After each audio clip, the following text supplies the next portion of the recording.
এই গানটা রবীন্দ্রনাথের এই গানটা গাইবার সময় আপনারা একটু খেয়াল করবেন, ঠিক বর্তমান যে অবস্থাটা চলেছে সেই প্রথম গানের প্রথম অংশে সেটা ব্যক্ত করা হয়েছে। এবং তারপরে স্বামীজি যা বলেছেন,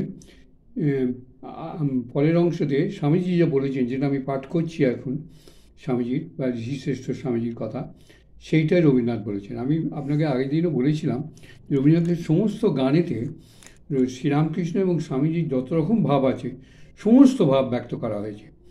কিন্তু যদি ঈশ্বরের কৃপা হয় আপনারা খুঁজে পাবেন সেই ভাবগুলো রবীন্দ্রনাথের গানের মধ্যে।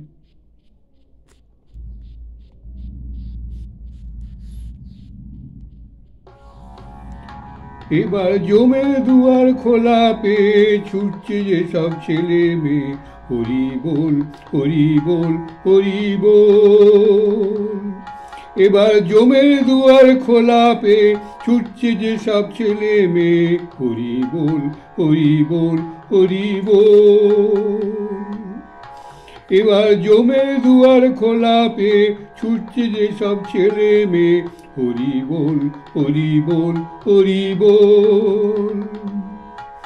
রাজ্য জুড়ে মস্ত খেলা, মরণ বাঁচন অবহেলা। রাজ্য জুড়ে মস্ত খেলা, মরণ বাঁচন অবহেলা। ও ভাই সবাই মিলে প্রাণটা দিলে সুখ আছে কি মরার চেয়ে। সবাই মিলে প্রাণটা দিলে সুখ আছে কি মরার চেয়ে। হরি বল হরি বল হরি বল। এবার জমার দুয়ার খোলা পেয়ে ছুটছে যেসব ছেলে মেয়ে, হরি বল হরি বল হরি বল। বেজেছে ঢাক বেজেছে ঢোল, ঢাক ঢাক ঘরে ঘরে পড়ছে ডাক। বেজেছে ঢোল বেজেছে ডাক, ঘরে ঘরে পড়েছে ডাক। এখন কাজকর্ম চুলোয় যাক, কেজো লোক সব হারে ধে। বেজেছে ডাক বেজেছে ঢোল বেজেছে ঢোল বেজেছে ডাক, ঘরে ঘরে পড়ছে ডাক। এখন কাজকর্ম চুলোয় যাক, কেজো লোক সব আয়রে ধে।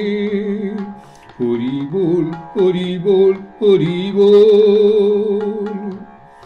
এবার জমে দুয়ার খোলা পেয়ে ছুটছে যেসব ছেলে মেয়ে, হরি বল হরি বল হরি বল। রাজা প্রজা হবে জড়ো, থাকবে না আর ছোট বড়।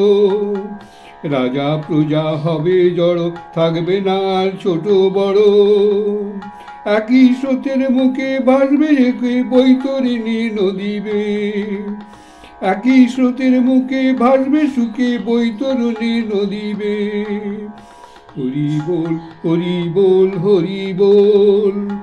এবার জমে দুয়ার খোলা পেয়ে ছুটছে যেসব ছেলে মেয়ে, হরি বল হরি বল হরি বল। এবার ঋষিশ্রেষ্ঠ স্বামীজির কথা, 142 নম্বর চিঠি, 168 ব্যাটল স্ট্রিট, কেমব্রিজ, 8ই ডিসেম্বর 1894, মিস মেরি হেলকে লিখিত। প্রিয় ভগিনী, এখানে 3 দিন আছি। লেডি হেনরি সামারসেটের একটি সুন্দর বক্তৃতা হলো। এখানে রোজ সকালে বেদান্ত বা অপরাপর বিষয় শিক্ষা দিয়ে থাকি। তোমাকে পাঠিয়ে দেওয়ার জন্য একখানি বেদান্ত ধর্ম মাদার টেম্পলের নিকট দিয়েছিলাম, সেখানেই বোধহয় পেয়েছ। আর একদিন স্প্যান্ডিংদের ওখানে খেতে গিয়েছিলাম। আমার আপত্তি সত্ত্বেও সেদিন তারা ধরে বসলো মার্কিনদের সমালোচনা করতে হবে। আলোচনা তাদের অপ্রিয় হয়ে থাকবে, হওয়া স্বাভাবিক বটে, সর্বদা সর্বত্র। শিকাগোয় মাদার চার্চ ও পরিবারস্থ সকলের খবর কী? অনেক দিন হলো তাদের কোনো পত্র পাইনি। সময় পেলে এর পূর্বেই চট করে শহরে গিয়ে তোমার সঙ্গে দেখা করে আসতাম। সারাদিনই ব্যস্ত থাকতে হতো, তারপর ভয় গিয়েও যদি দেখা না হয়।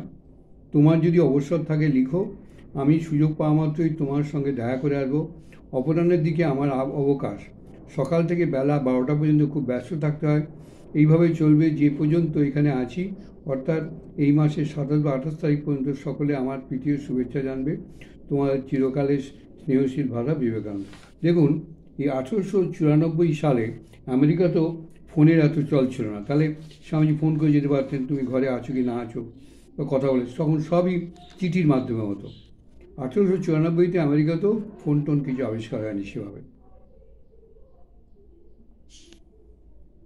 বা আবিষ্কার হলো, ঘরে ঘরে চালু হয়নি।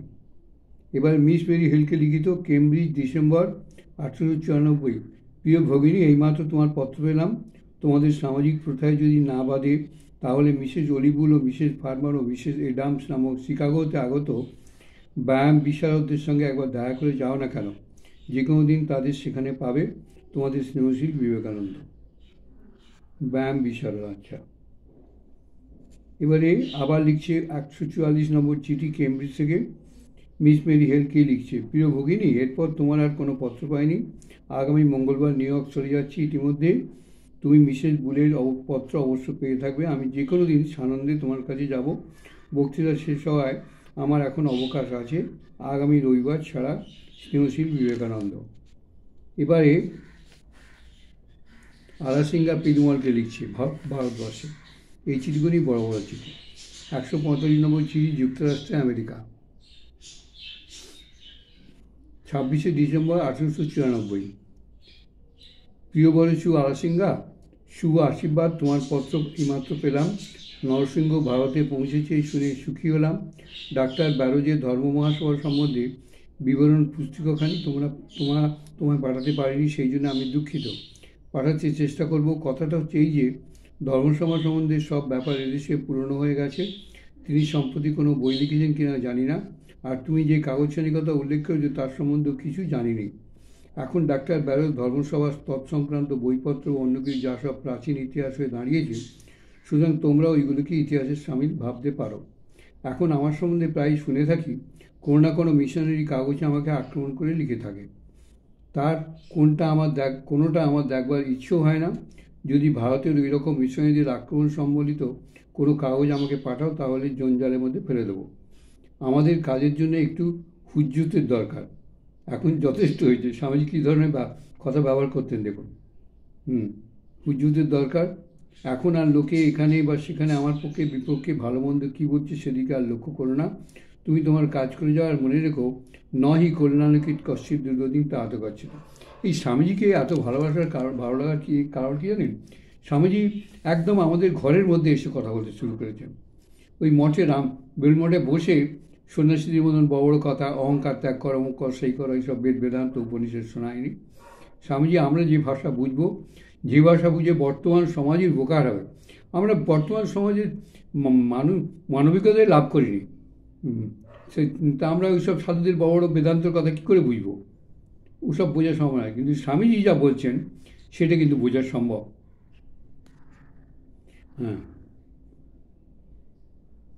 এখানে দিন দিন লোকে আমার ভাব নিচ্ছে আর তোমাকে, স্বামীজি বলছেন, এখানে দিন দিন লোকে আমার ভাব নিচ্ছে আর তোমাকে আলাদা বলছি।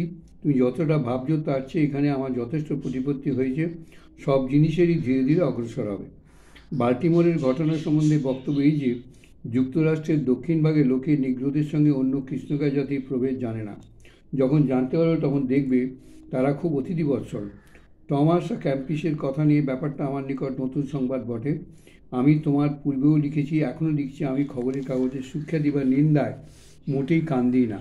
ওইরূপ কিছু আমার কাছে এলে আমি আগুনে পুড়িয়ে ফেলি। তোমরাও তাই করো। খবরের কাগজের আহাম্মুখী কোনো না কোনো প্রকার সমালোচনার দিকে মন দিও না। এক্স্যাক্টলি এখন যা হচ্ছে বর্তমান সমাজে, প্রত্যেক দিন সবকটা আমাদের পশ্চিমবঙ্গের মিডিয়া, আমি পশ্চিমবঙ্গ মিডিয়াও নেই শুনি মেনলি, প্রত্যেকটা মিডিয়া এই করে বেড়াচ্ছে। কি একটা মরলো হই ব্যাপার, কোথাও একটা আগুন লাগলো হই ব্যাপার। দূর, মরা হাউল লাগা এগুলো তো জগৎ থেকে, পৃথিবী জগৎ থেকেই হচ্ছে। ওই নিয়ে হই করা কি আছে? একটা মিডিয়া সব মিডিয়া ঝাঁপিয়ে পড়লো, এতগুলো লোক মরেছে, এতগুলো হয়েছে, অমুক হয়েছে, আগে হসপিটাল নিয়ে গেছে, 3টে মরেছে, 4টে, এসব শুনে কী হবে আমাদের? খবর কাগজে এসব কথা শুনে একটা সমাজে উন্নতিকর কথা কিছুমাত্র নেই। খালি ঝগড়া আর মারামারি আর ঝগড়া, এই আমাদের বর্তমান এতে।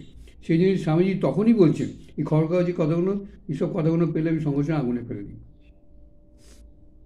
মন মুখ এক করে নিজের কর্তব্য করে যাও, স্বামীজি বলছেন, সব ঠিক হয়ে যাবে, সত্যের জয় হবেই হবে। দোহাই, আমাকে খবরের কাগজ, সাময়িক কোনো পত্র বা কোনো বই পাঠিও না। আমি সর্বদা ঘুরে বেড়াচ্ছি, সুতরাং ওইসব জিনিসের বোঝা বইতে গেলে আমার কী কষ্ট তা বুঝতেই পারছো।